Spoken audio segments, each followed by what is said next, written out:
Buongiorno ragazzi, abbiamo provato la sorella scarenata.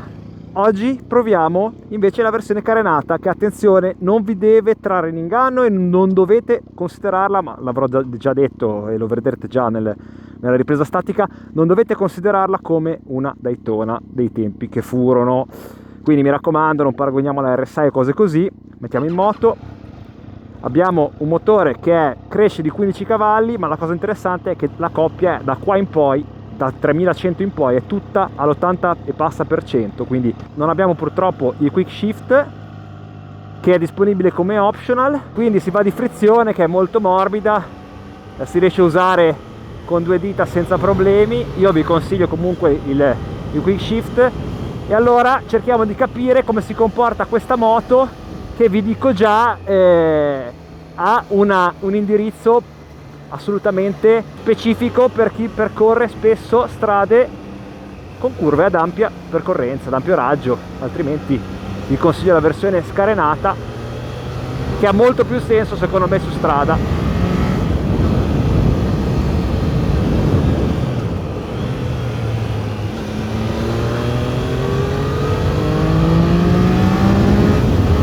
La potenza maggiore devo dire che si sente.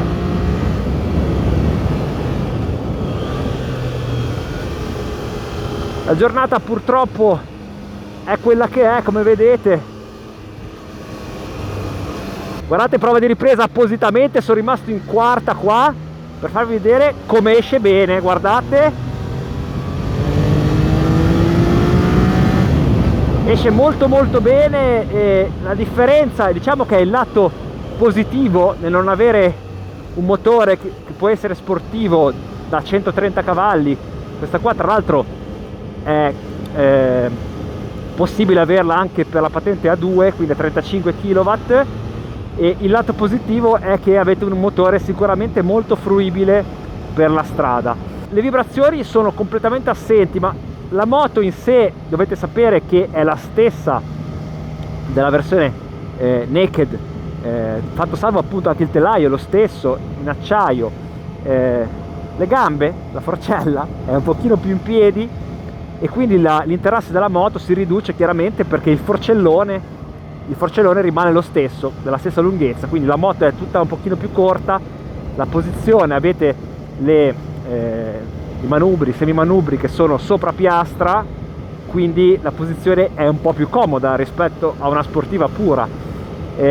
Appunto si chiama Daytona, ma l'errore principale di questa moto è chiamarsi Daytona, perché a parte un po' l'estetica che chiaramente la ricorda, questa non è una Daytona. Guardate ragazzi che giornata spettacolare, sta anche quasi piovendo perché stiamo passando in mezzo alle nuvole. Il mio canale grazie a PM Moto, concessionario ufficiale Triumph Genova, che noi possiamo provare tutte queste moto nuove appena uscite. Vi parlo della dinamica che è molto buona, non è iperaggressiva, la frenata non è iperaggressiva, è tutto molto bilanciato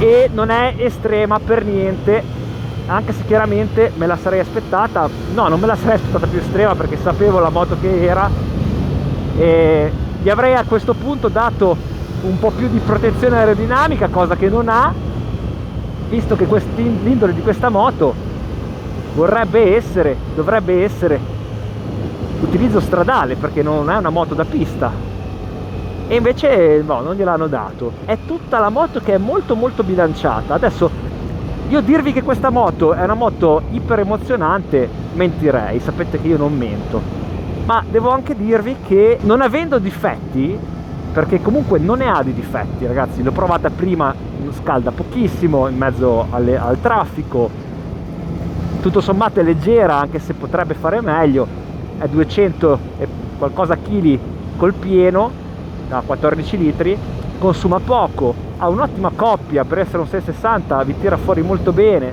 si tocca a terra molto facilmente, ha una potenza frenante che non è per niente male come potenza frenante, anche il posteriore aiuta bene a rallentare, le pedane le avete, siete abbastanza, la sella è abbastanza bassa di seduta, ma non abbiamo una angolazione così accentuata, e anche il busto non è così proteso.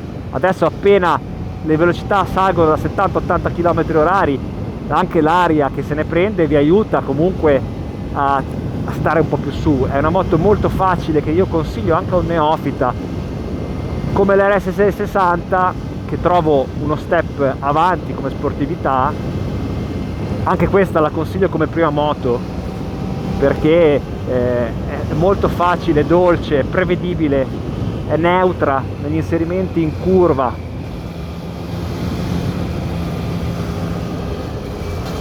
E poi guardate, se voi volete, non sapete esattamente in che marcia entrare, andate dentro in quinta anche in queste curve e come avete visto vi tira fuori da tutte le curve, anche con marce lunghe. È proprio una moto assolutamente indicata per chi trova una sportiva troppo sportiva ma vuole l'estetica, vuole comunque la leggerezza, vuole un peso ridotto.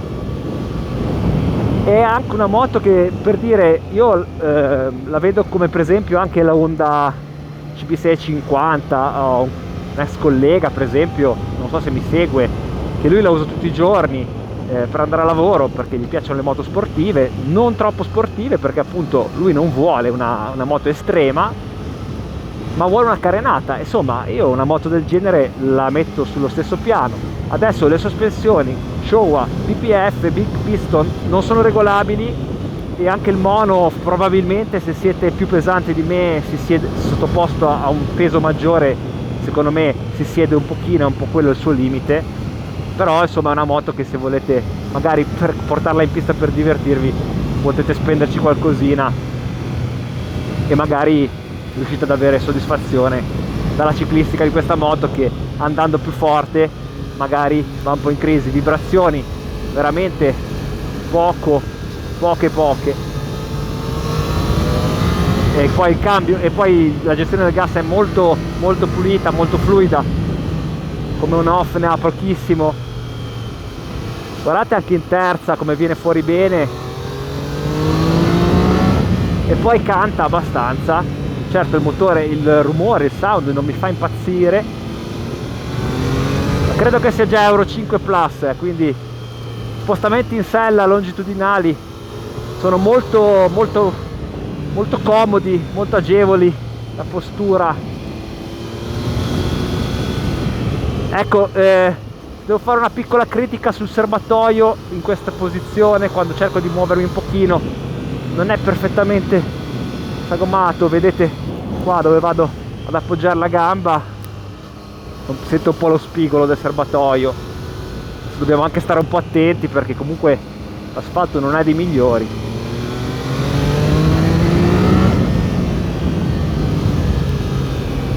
La stabilità è superiore alla Naked, probabilmente più per il peso che si ha. Adesso proviamo a fare un'inversione e vi parlerò anche del suo angolo di sterzata, ma prima vi dico in seconda un ipotetico regime autostradale 6.000 giri, 6.500.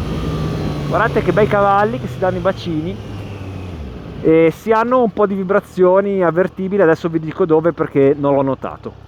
Faccio inversione e non è male l'angolo di sterzata, chiaramente. Guardate che riesco a fare inversione. L'angolo di sterzata non è come quello di un R6 per esempio, ce n'ha di più. Adesso ero in mappa road, qua ci sono 3 mappe motore.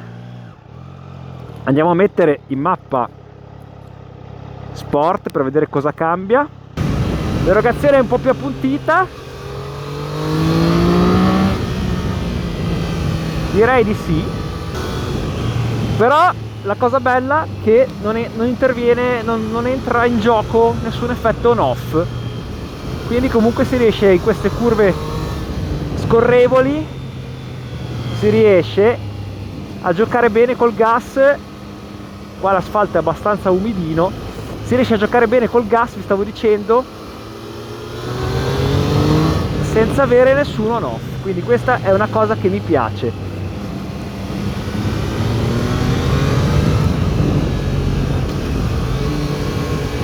Seconda è troppo corta.